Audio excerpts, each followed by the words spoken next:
League Unlocked. Eric and Mark here, and today we are counting down the top 11 players from the 2018 EU Spring Split, because why 11? Why not 10? It was the 11th LCS split, so you got to add that extra person to the countdown. That's math. That's math. Simple math. Quick maths. We're on to number 7 right now, and we're talking about another rookie, the Italian stallion, Jizuki from Team Vitality. If we did this countdown in the first week, he would be number 1, 2, 3, 4, and 5. But obviously, he kind of got reeled back in the second half of the split. Absolutely. The first half of the split was a dream for Jizuki, and Vitality absolutely roared out of the gates. This guy was 1v2ing on Rise. I loved every single second of what I saw from Jizuki there in the first half. And then you saw the second half come in, and that's where you start to see there that KDA 3.4, a little bit lower than what you would expect from someone at this type of position here, but it's because people decided that they were going to absolutely just camp that mid lane in the second half of the split and do everything possible to set behind Jizuki, and that might be enough to derail Team Vitality. And guess what? It seemed like it really was. It set them back. Team Vitality started dropping the losses, and then again, you have Jizuki there picking up some things not going so well for him in the mid lane. But hey, you do have to remember those great times that he did have at the beginning of the split and think back that, hey, if Vitality can get back to more of that, they might find some more success in the summer. Yeah, and you saw those solo kills, which are what stand out to me.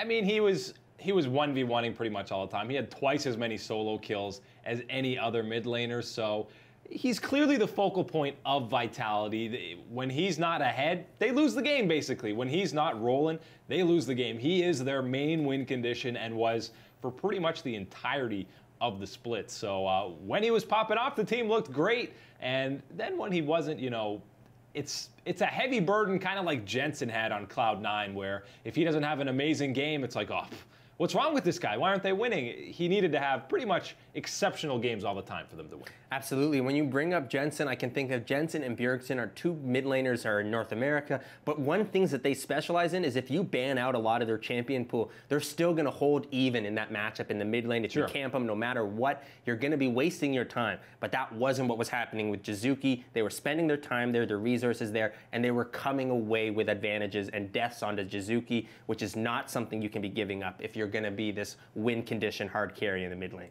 Absolutely. Well, Jizuki, winner of the 2018 Spring Split, Rookie of the Split.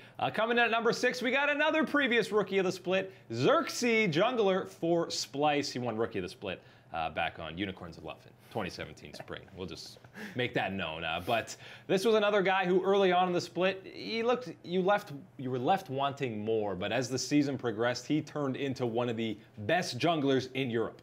Oh yeah, this was one of those guys where you're watching the beginning of the split and you're almost like, can I report my jungler for feeding or being AFK? And then all of a sudden, bam! Here comes these numbers, first in the KDA and third in kill percentage participation for his team. Xerxes definitely stepped it up for Splice and was one of the big reasons we saw that resurgence into playoffs, and that absolutely was key for them and his performance in allowing their other laners to find the success that Splice had been so desperate for early. Xerxes definitely was the key for them to getting that. Yeah, and he is the new First Blood King. He finished over 63% of a First Blood rate, which was the best among all players in EU. So that crown that Jankos for so long held has now been placed on top of Xerxes' beautiful head.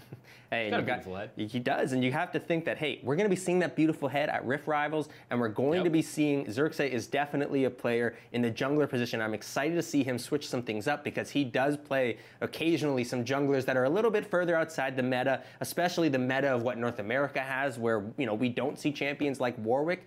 He could be breaking out that big bad doggy for some North America blood. Bust out the Warwick. Let's go on to number 5. We're on to the top 5, and it might be a little surprising to a lot of people to see this guy this low. It's our first G2 member, the 4-time LCS champion, Perkz, Lane Kingdom, the king of EU, who was recently dethroned, usurped, destroyed by Fnatic. But coming in at number 5, that might be a little low, but I mean, if you look at playoffs and even throughout a lot of the regular season, he wasn't as dominant as we were expecting to see him come into this split. Yeah, he was solid and still a premier mid laner, but not as dominant as you were expecting. Right, and if you're going to be going on about how this is your lane kingdom and everything like that, and you're the king, you got to defend it, and Perkz simply was not good enough to do that this split. Absolutely why he finds himself at number 5. This is someone that we had the expectations of being a number 1, number 2 type of player in his own region, and so to see him here at number 5 really shows that the type of performance that we saw this split from him, just simply not enough. His performances and his ability to survive some of the ganks that were coming his way was not as strong as we've seen in him in prior seasons, so that's absolutely, for me, why you find him dropping down to the 5th spot. And it's not like 5th is bad. The 5th best player in the league, I think most guys would be honored to have that. He still performed pretty well for them. Obviously, you know, this is back when Zoe was completely busted. So Zoe is still completely busted in a sense, but I definitely do want to give him some credit because he's shown some skill at landing those star paddles and everything else as well. That was sniping through the minions there. But I mean, Perkz still a top 2, 3 mid laner in all of Europe. So it's not like it's the end of the G2 era. I mean, technically it is because they didn't win. Perkz in summer, still expect him to be fighting for that top spot in the mid lane, so don't panic. Oh, I don't expect to see Perkz in this number 5 spot when we talk about this again at the end of summer, so definitely going to be excited to see how he steps it up.